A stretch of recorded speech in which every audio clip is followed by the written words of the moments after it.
سلام عزیزم، من آدم خوبی نیستم. من کسی که تو فکر میکنی نیستم. قهرمان نیستم، فداکار نیستم، به فکر تنهایی و غمهای جهان نیستم. من رویاهای شبانت نیستم، هیچ درخور زیباییت نیستم. راستگو نیستم، درستکار نیستم، چاره ای نیست، هیچ کس نیستم. نه از پیشم نرو، از پیشم نرو، از پیشم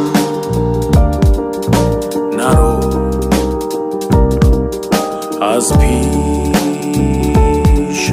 نرو. من مثل معماران بزرگ جهان خانه های زیبا برایت نمی سازم. مثل عشاق در فیلم و رمان نبرد عاشقانه ای نمی سازم.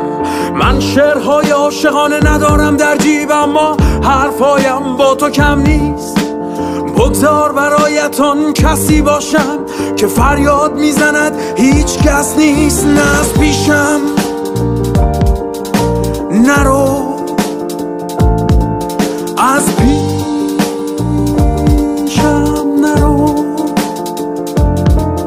از پیشم نرو، از پیشم نرو.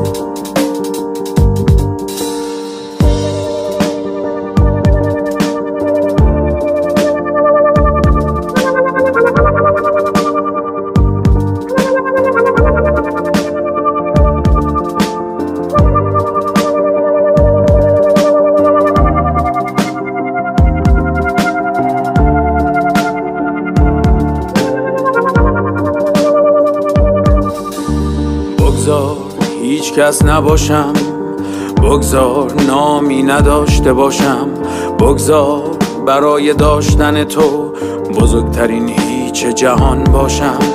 لبهایم از حرفهای قشنگ خالی است، دستهایم از دستهای تو. بمان تا دوباره بگویم که من هیچم، هیچ برای تو. نه از پیشم نرو، از پیشم نرو، از پیشم